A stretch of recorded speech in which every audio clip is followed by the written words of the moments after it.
Bonsoir chers auditeurs, chères auditrices, chers téléspectateurs, chères téléspectatrices, soyez les bienvenus sur La Voix du Djibouti. Ce soir, nous allons vous proposer un nouveau numéro dans notre émission Œil sur le continent. Et ce nouveau numéro, c'est un formule mensuel où chaque mois, vous allez suivre une émission. Et pour notre premier numéro, nous allons vous proposer un interview avec Mathias Zong. Mathias Zong est un homme politique congolais, Congo-Brazzaville. C'est un ancien ministre de l'économie. Il est aujourd'hui un des leaders de l'opposition congolaise. Il est président de l'Alliance pour la République et la démocratie, ARD. Il est également fondateur, un des membres fondateurs de l'IPDD, Initiative panafricaine pour la démocratie, pour la défense de la démocratie, avec Jean-Célestin Edanger, qui est le rédacteur en chef du site d'information nuisafrica24.fr, et moi-même, La Voix du Djibouti, Mahmoud Jama de La Voix du Djibouti, nous avons interviewé Mathias Zong, qui nous a accordé une longue interview dans sa résidence privée près de Paris. Nous avons posé des questions sur l'état économique, social du Congo, Congo-Brazzaville. Mathias Zong nous parle également de l'état général de l'Afrique, la démocratie. Il nous parle également, nous avons posé des questions également sur pourquoi aujourd'hui ce qui se passe dans l'Afrique de l'Ouest, le coup d'État militaire, et surtout cet appel à la Russie de la protection, certains États qui demandent la protection de la Russie. Nous avons également posé la question sur la guerre en Ukraine et ses implications en Afrique. Nous avons également posé la question sur la démocratie en Afrique, l'espoir de la jeunesse en Afrique. Nous avons également posé l'objectif de l'initiative panafricaine pour la défense de la démocratie, cet organisme, quel est son but. Et Mathias Zong nous parle de nous a répondu à toutes ces questions, et nous espérons qu'il a répondu à beaucoup d'Africains qui se posent des questions sur la situation en Afrique. Voici alors l'interview de Mathias Zong. Mais avant, je voulais également vous dire que cette émission qui sera diffusée sur Web TV, vous allez le suivre, comme je disais tout à l'heure, sur streaming, sur l'application La Voix du Djibouti, que vous pouvez trouver sur iPhone ou Android. Merci, et voici l'interview avec Mathias Zong.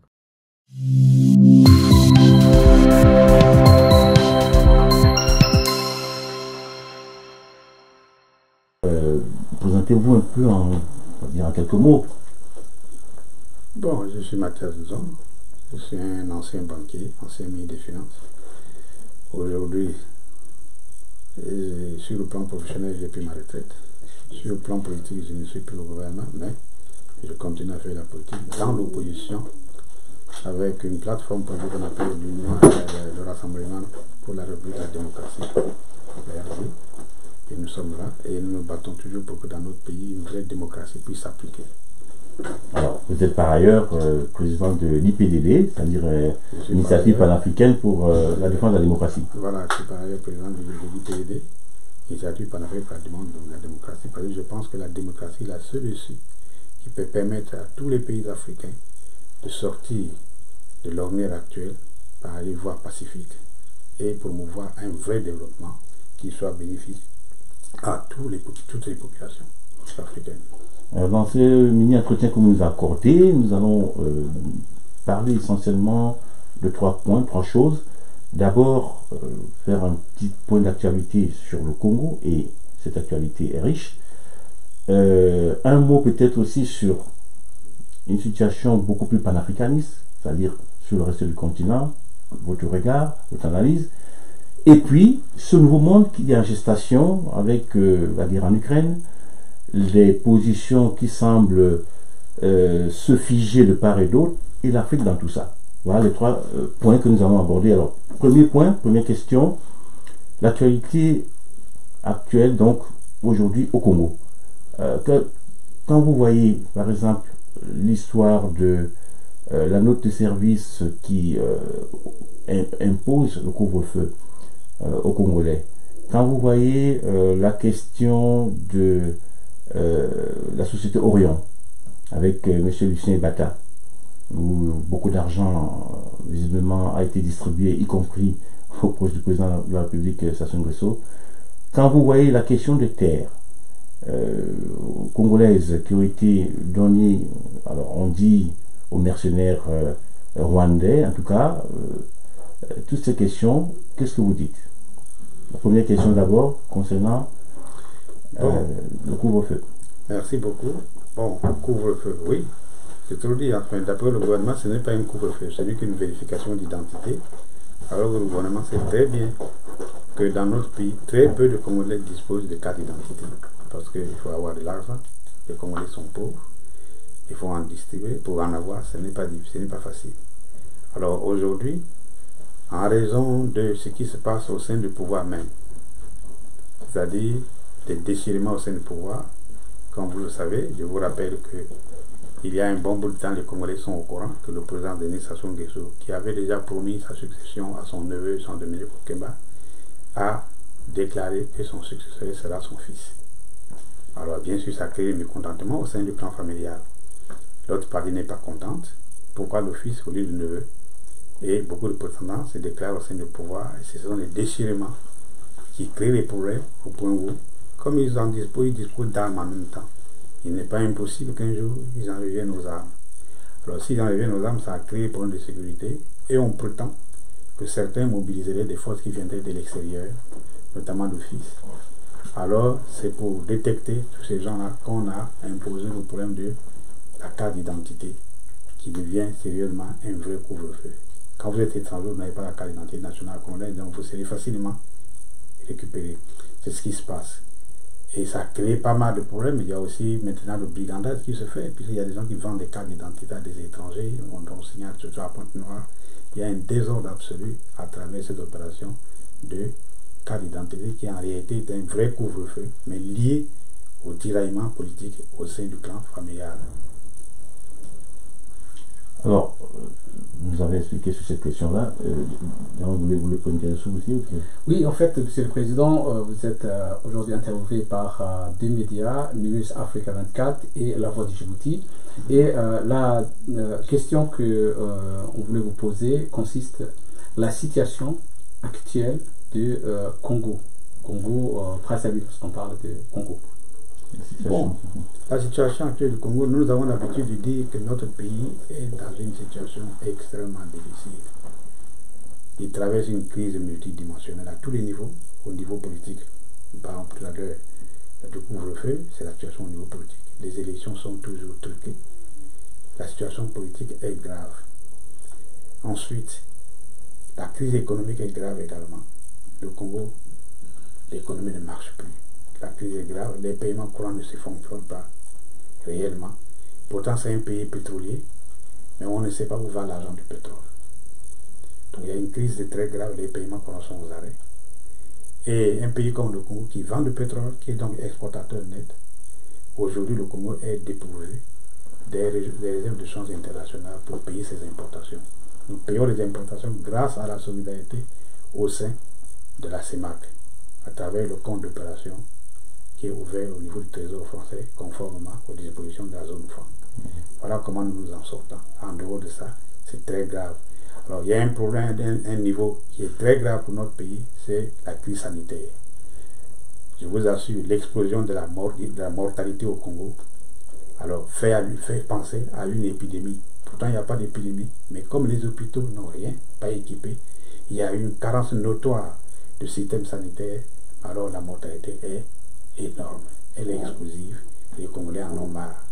Dans tous les secteurs, voilà ce que nous vivons, donc la crise est très grave. De sorte que, au Congo, on n'hésite pas à dire la seule solution, ce n'est pas les déclarations sans issue, les déclarations sans suite que le gouvernement fait, la seule solution aujourd'hui, c'est que les Congolais s'asseyent pour voir comment changer de gouvernance politique dans notre pays. Alors, on va arriver là, parce que vous allez un peu vite en besogne. Vous parlez d'une situation économique qui est grave, voire catastrophique, et on sait que le Congo est le champion d'Afrique, voire l'un des champions du monde en matière d'endettement. On sait que le pays producteur de pétrole dilapide aussi facilement cet argent du pétrole. L'affaire Orion, qui a montré que M. Lucien Ebata a, on ne sait par quel tour de passe-passe, agit de manière à ce que la société Orion, il y ait beaucoup d'argent qui puisse sortir et être redistribué, y compris, paraît-il, aux proches, voire même au président de la République du Congo. Comment expliquez-vous cette situation-là? Mais le problème est simple. Nous, pays producteurs de pétrole, nous avons conclu avec les sociétés pétrolières un accord de partage de production. C'est-à-dire, après amortissement de toutes les charges, de tous les investissements, après amortissement des paiements des provisions nécessaires, il reste ce qu'on appelle le profiteur net. Sur ce profiteur net, le Congo a une part qui varie entre 35 et 40% suivant la situation réelle du gisement. Donc nous sommes en partage de production. Et nous avons créé pour cela une société nationale de pétrole, la SNPC. C'est elle qui est chargée de vendre la part du Congo sur le marché international, soit directement, soit à travers les traders. Or, le vendeur du pétrole, celui qui s'occupe de la vente du pétrole à l'extérieur, c'est le fils du président Sassou qui appelle Denis Christelle Sassou, qui s'est permis de créer des sociétés relais à lui. Donc, la suite dont vous faites dans la région Orient, et bien d'autres sociétés, dont une qui était à Londres d'ailleurs, qui a été fermée. Ces sociétés vendent du pétrole à l'extérieur. Mais le problème, c'est que le produit de la vente ne rentre pas au Congo.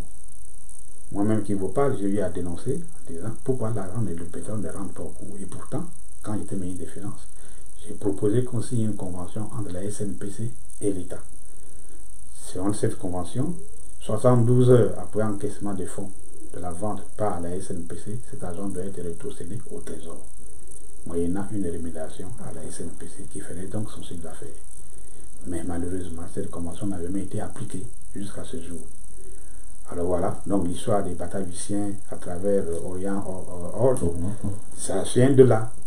Il n'agit pas en tant que Batalucien, mais en tant que prestataire au service de ceux qui ont la décision, c'est-à-dire les gestionnaires de l'État congolais, le président, son fils et autres. Voilà l'histoire des Bataluciens. Mettre les Bataluciens en avant, c'est oublier la réalité des choses, c'est qu'il a ses patrons, il a des gens pour lesquels il travaille. On peut dire que c'est tout un système autour de lui. C'est tout un système autour de lui.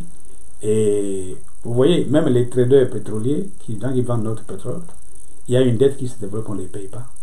La dette vis-à-vis des traders de pétrole est importante. Pourquoi?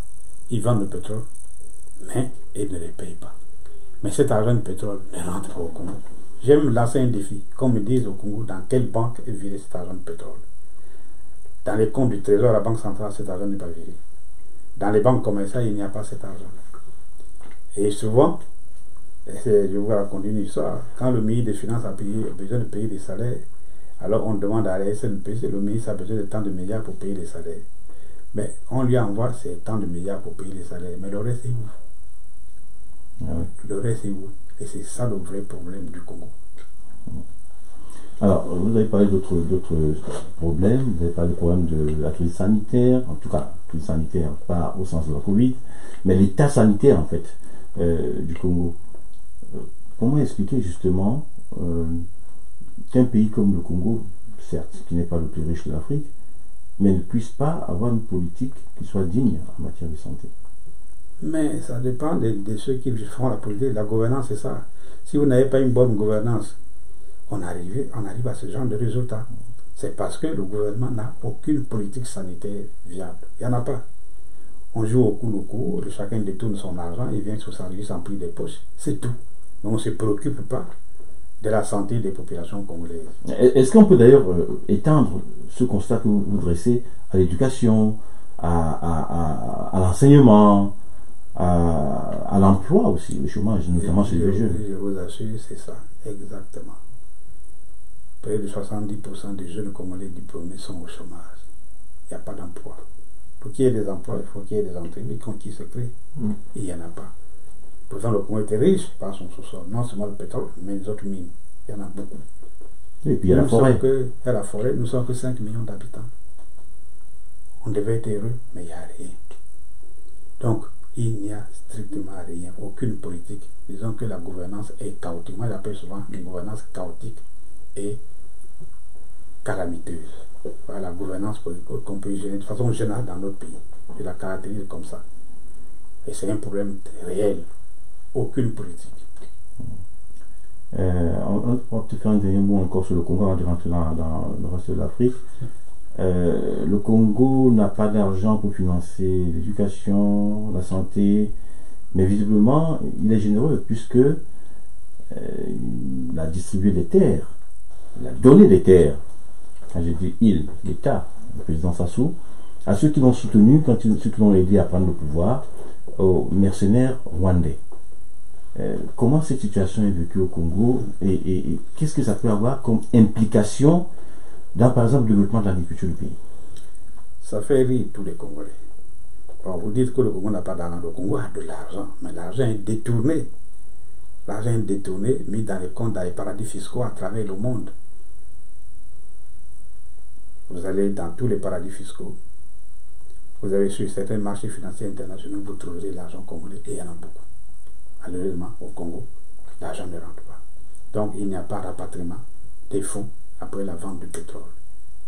Ce qui est terrible, alors que lorsque le bois constituait le premier produit d'exportation du Congo, mais il y avait des devises, nous avions tout l'argent. Mais aujourd'hui, avec le pétrole, on ne voit plus rien. L'argent ne rentre pas. Alors, les terres, le Congo est un pays de terre, les terres sont vierges. Donc l'agriculture peut se développer. Voilà que, curieusement, alors que les Congolais attendent qu'on organise l'agriculture, que les jeunes qui ont des bras solides peuvent travailler, alors on nous signe un accord avec des Rwandais pour dire voilà, désormais les Rwandais vont venir faire l'agriculture dans notre pays. C'est ridicule. Parce que depuis qu'on a signé l'accord, on ne voit aucun champ se développer dans notre pays. Alors pour les Congolais, c'est une affaire politique. Parce que le président a décidé que après lui, c'est son fils qui serait président. Alors on signe un accord bidon sous forme d'agriculture, et en fait pour faire venir mes mercenaires rwandais qui viendraient en cas de besoin. Si les Congolais ne sont pas d'accord avec sa politique de succession dynastique, alors ils pourraient défendre l'élu, le désigné par le père. Mais c'est tout. Nous sommes tous, les Congolais sont tous conscients de ça. Et ça ne se passera jamais ici. Monsieur le Président, avant de terminer ces chapitres sur le Congo, vous avez décrit un État ou une gouvernance défaillante. Oui. Lorsqu'on a ces constats, c'est que de l'autre côté, il y a un espoir. L'espoir viendrait de l'opposition. Quel est l'état aujourd'hui de l'opposition au Congo? Oui, on ne peut pas dire que chez les autres, ça ne va pas chez nous aussi. L'opposition aussi a des problèmes. Le premier problème de l'opposition est né de la corruption. Le gouvernement actuel, notamment le président Sassou, a déployé des moyens pour corrompre beaucoup d'opposants. Et dans l'état de misère actuel, lorsqu'on n'a pas la force nécessaire de résister, les gens succombent. Donc une bonne partie de l'opposition est complètement corrompue. Deuxièmement, il a développé un système donc, de répression tel que ceux qui ont peur de ne pas prendre des risques, évidemment, ils se retractent. Mais l'opposition, la vraie opposition, comme nous le disons, tient toujours, et elle est prête à prendre les risques qu'il faut pour défendre notre pays et pour permettre au peuple congolais de se libérer de l'emprise actuelle de ce pouvoir. Et ça existe, on peut faire confiance.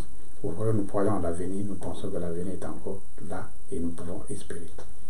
Bon, Monsieur le Président, il y a un contexte général qui se développe. On voit bien qu'il y a une nouvelle donne internationale qui est en train de se mettre en place progressivement avec justement la guerre russe en Ukraine. On va y revenir, mais pour parler de l'Afrique, puisqu'elle est plus ou moins concernée par cette guerre-là, quel regard vous portez aujourd'hui sur l'état politique global de l'Afrique? Voilà, plus de l'Ouest, avec une succession de coups d'État, l'Afrique centrale qui n'est pas mieux lotie, on voit ce qui s'est passé au Tchad. Quel est votre regard? Oui, la guerre d'Ukraine a mené beaucoup de conséquences. En Europe, on constate à travers la crise, l'inflation et tout ça. Mais les plus grosses conséquences, c'est subi par l'Afrique. L'Afrique est aujourd'hui le continent le plus faible. Donc nous subissons sans réaction. Nos gouvernements n'ont pas de politique pour faire face à cela. Et il y a l'inflation importée qui frappe durement l'ensemble des structures économiques dans notre pays, puisque nous ne mangeons que ce que nous importons. Nous n'utilisons que ce que nous importons.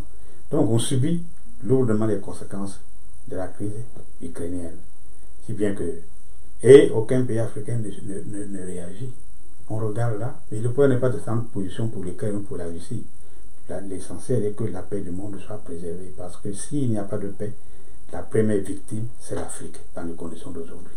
C'est pour ça que nous, Africains, je pense que les vrais Africains doivent nous demander que cette guerre prenne fin, pas par des armes, mais qu'on a créé les Nations Unies dans le moment de la Deuxième Guerre mondiale. Pourquoi les Nations Unies ne peuvent pas remplir cette mission-là de rechercher la paix entre l'Ukraine et la Russie pour que cette paix bénéficie à tous les pays du monde et on reviendrait aux vrais équilibres. Alors, je reformule la question. Quel regard vous portez sur la situation interne en Afrique aujourd'hui, en Afrique de l'Ouest, en Afrique centrale, en Afrique de l'Est, cette guerre entre côté de l'Érythrée et de l'Éthiopie aussi, entre les rebelles et les forces loyalistes? Mais la situation est mauvaise. Pourquoi il y a rébellion? Il doit y avoir des causes. Parce qu'il y a des gens qui ne sont pas contents, d'autres qui sont dirigés le pays, etc. Donc la situation en Afrique est très mauvaise, dans l'ensemble. Il n'y a pas un pays africain qui peut dire, nous ici, sur le paradis, non. L'Afrique, ça va très mal. C'est pour ça qu'on constate la naissance et la venue de différents mercenaires ici et là. D'ailleurs, aujourd'hui, on parle de Wagner et bien d'autres. Mercenaires russes. Alors, des mercenaires russes, dans un pays comme la RCA, c'est une catastrophe. Non seulement vous avez des assistants, comment on les appelle, les Rwandais, vous avez les Wagner, etc., etc. Vous pensez que ces gens-là viennent pour rien? Ce n'est pas pour la sécurité ou pour la paix de l'Afrique. Il y a d'autres intérêts. Vous savez, en Afrique, il y a beaucoup de matières premières. Il y a l'or, il y a le diamant, le cobalt, et beaucoup de richesses. Alors, ils sont intéressés par ça. Mais nous, les Africains, nous devons comprendre que ces richesses nous appartiennent, nous devons les développer dans l'intérêt des peuples africains. C'est ça que nous subissons. Et aucun gouvernement africain aujourd'hui ne prend une décision qui permet d'installer dans son pays une vraie gouvernance démocratique, participative. Parce qu'il faut qu'il y ait la participation de tout le monde. La démocratie, le point de la démocratie, c'est que tout le monde participe à la décision. Mais c'est ça, sur ça qu'il faut arriver. La situation en Afrique, de façon générale, est très mauvaise. Est très mauvaise. Et nous, les Africains, nous ne sommes pas fiers de voir comment notre continent évolue.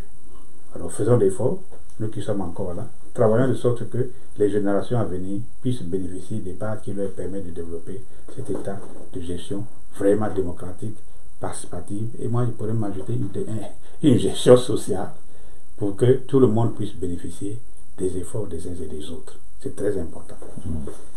Oui, Monsieur le Président, vous êtes également un des fondateurs de l'IPDD, Initiative panafricaine pour la défense de la démocratie. Quel est le rôle de cet organisme? C'est un ONG, quel est le but et quelles sont les initiatives que vous avez déjà développées au niveau de cette plateforme? Oui, l'IPDD a été créé non pas pour aller prendre le pouvoir en Afrique, ce n'est pas son ambition, non plus pour aller imposer des pouvoirs en Afrique, ce n'est pas son ambition non plus, mais l'ambition de l'IPDD, c'est de faire éclore, faire accepter par beaucoup de jeunes Africains, d'intellectuels comme des hommes tout court, l'idée du développement de la démocratie. Dire en sorte que la dictature n'a pas de place dans ce monde-là. Vous vous rendez compte? Un président africain, il gère mal, il fait tout, il peut rester au pouvoir une quarantaine d'années. Pourquoi faire? Je peux prendre l'exemple du Congo, le président Sosa a déjà fait 40 ans. 40 ans, pourquoi? Alors qu'il n'a rien foutu pour le pays. Et dans d'autres pays, ça existe. Et on s'impose déjà aussi par la force. On prend les armes, on vient, on s'installe au pouvoir, et c'est mon pays. Non. Voilà pourquoi l'IPDD a été créé, pour faire développer et clore l'idée de démocratie, que ça soit perçu et accepté par les Africains. Notre travail, c'est de diffuser cette idée, de faire en sorte que ce soit reçu, et bien intériorisé par les Africains qui doivent travailler à l'éclosion d'une vraie démocratie en Afrique. Et c'est ça, c'est pour l'avenir de l'Afrique. Non dans l'immédiat, mais l'Afrique, son avenir en dépend. Non seulement ici. Vous voyez ici, par exemple en Europe, ici, vous avez la diaspora africaine, écrit par-ci, par-là, écrit. J'ai même vu un jour à la télévision une Africaine qui est allée outre-Cadéro se déshabiller pour moi. Mais est-ce que ça sert à quoi? Elle peut se déshabiller, se dépouiller. Vous voyez, il y a un effet en Afrique. Les gens vont rire. Or, si nous travaillons nos mentalités, nous travaillons nos valeurs pour dire non, nous devons aller à l'Afrique. Nous avons oublié que la tradition africaine, c'était d'abord la concertation. On doit se réunir pour prendre une décision, même dans la famille. Mais la démocratie, c'est ça. Sans dialogue, sans concertation, sans échange, on ne peut pas avancer. Voilà pourquoi nous avons créé l'IPDD, pour revenir à ces valeurs ancestrales et faire en sorte que les Africains puissent les intérioriser et faire en sorte que ça prenne le corps en Afrique et pour que nos pays soient mieux gérés au profit des populations africaines. Le concept de la démocratie, c'est l'idée même, pour certains Africains, c'est quelque chose qui est externe, c'est-à-dire exogène, c'est quelque chose qui n'appartient pas à la culture africaine. Qu'est-ce que vous en dites? La démocratie en Afrique, est-ce que c'est quelque chose, c'est un outil importé ou c'est quelque chose qui fait partie de la culture africaine? Mais par essence, la démocratie fait partie de la culture africaine. Ce n'est pas parce qu'ici il y a eu des gouvernements qui sont organisés sur le plan démocratique. Mais nous, comment est-ce que notre soupe traditionnelle faisait? Dans un village, quand il y a un problème, on appelle tous les notables du village, on appelle tout le monde, on dit voilà, nous avons tel problème, comment on va les régler? On appelle les femmes, voilà tel problème, et les jeux. C'est pas ça la démocratie, c'est l'échange et l'acceptation de la vie de l'autre. Ce n'est rien d'autre que ça. Mais pas l'imposition du point de vue. Quand on impose, ce n'est plus la démocratie. Mais dès l'instant que vous acceptez la contradiction, vous acceptez la vie contraire, vous aimez échanger, vous voulez tenir compte du point de vue des autres pour mener une action, c'est ça la vraie démocratie. Mais ça a toujours été l'essence de la vie en Afrique, depuis nos ancêtres. Président Mathias Zong, votre parole est rare, on va en profiter pour élargir le champ du questionnaire. On a vu depuis quelques mois, pour ne pas dire quelques années maintenant, en Afrique, beaucoup de pays prendre leur distance progressivement par rapport à la France.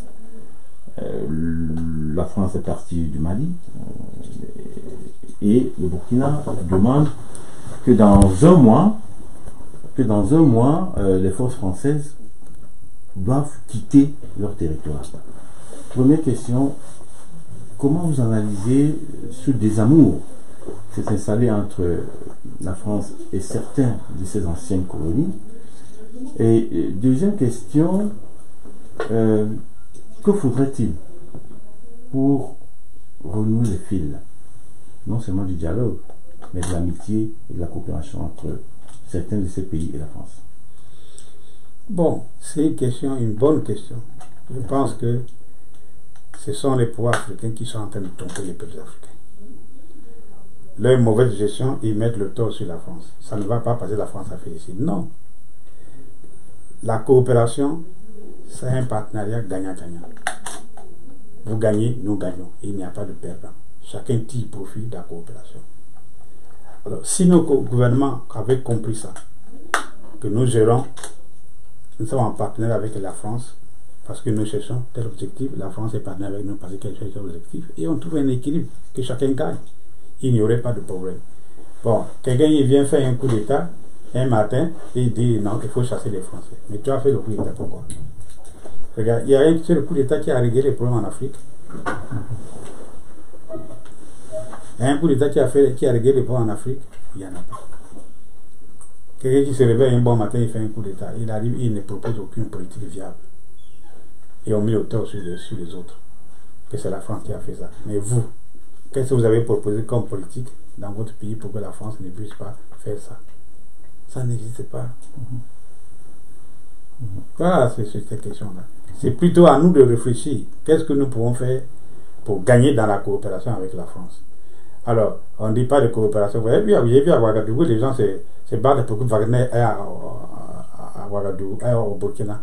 Pour croire que Wagner, il a fait mieux. C'est des mercenaires. Qu'est-ce que des mercenaires peuvent faire pour le développement d'un pays? Les mercenaires viennent pour tirer profit. Non seulement vous les payez, mais Wagner a la spécialité d'exploiter les matières premières. Ça, c'est vraiment, c'est proprement africain, ce genre de raisonnement. Hein? Moi, vraiment, je suis désolé quand je vois ça, je me dis, il y a quelque chose qui ne va pas sur nous, et c'est notre responsabilité. Il nous appartient, nous, d'expliquer, de mieux comprendre ça. Et demander à nos gouvernements de mener une meilleure politique. Une dernière question avant de clôturer notre interview, Monsieur le Président, c'est ce rôle de protection qu'un certain nombre de peuples africains demandent aujourd'hui auprès de la Russie. Est-ce que ce n'est pas l'Union africaine, ce n'est pas le rôle des États africains de fournir cette protection? C'est ça à nous-mêmes d'organiser notre protection. On demande la protection à la Russie, pourquoi? Parce que nous sommes en guerre contre qui? Dites-moi, l'Afrique est en guerre contre qui pour demander la protection? S'il y a des événements qui se produisent, les guérillas et autres là, il y a un problème. Étudions, qu'est-ce qu'il y a? La guérilla est née à quoi? À cause de quoi? Aujourd'hui, il y a un certain nombre de pays qui souffrent de la menace djihadiste au Sahel. Oui. Donc il y a un certain nombre de peuples aujourd'hui qui sont manifestés, qui ont montré que le problème qu'il y a dans ces pays, c'est les djihadistes, les groupes islamistes qui ont pris un certain nombre des pays en otage aujourd'hui. Qu'est-ce qu'ils vont faire contre cette menace djihadiste? Mais quelle politique nos propres gouvernements ont développée pour barrer la route à ces menaces djihadistes? C'est ça le vrai problème. Il y a un phénomène qui se décrit, qui sort. On ne développe pas une politique de développement du pays qui permettrait aux gens de dire non, puisque le djihadiste vient pour dire bon, nous avons une meilleure solution, effacez-vous, notre système est meilleur. Mais si le pays est bien géré, que la situation se développe bien, pourquoi le djihadiste gagnerait dans un tel pays? Et on fait venir des forces extérieures. C'est qu'on se dépine. On n'assume pas nos propres responsabilités. Le vrai problème, c'est dans l'organisation de nos pays, la mise en place de vraies politiques pour le développement de nos pays. Si nos pays sont développés, vous verrez que le djihadisme ne va plus prospérer. Il ne va plus se développer. Merci beaucoup, Président Mathias Ndong, de nous avoir accordé cet entretien. Nous, c'est La Voix de Djibouti et newsafrica24.fr. Merci et à très bientôt. En tout cas, merci beaucoup, je vous remercie. De temps en temps, il faut quand même trouver moyen, puisque dans mon propre pays, c'est difficile de s'exprimer. Moi, c'est une possibilité, mais je vous assure qu'ayons confiance à l'Afrique. Je pense que l'Afrique, c'est le continent d'avenir. Alors, tout dépend de nous. Merci. Merci, Monsieur le Président. Je vous en prie.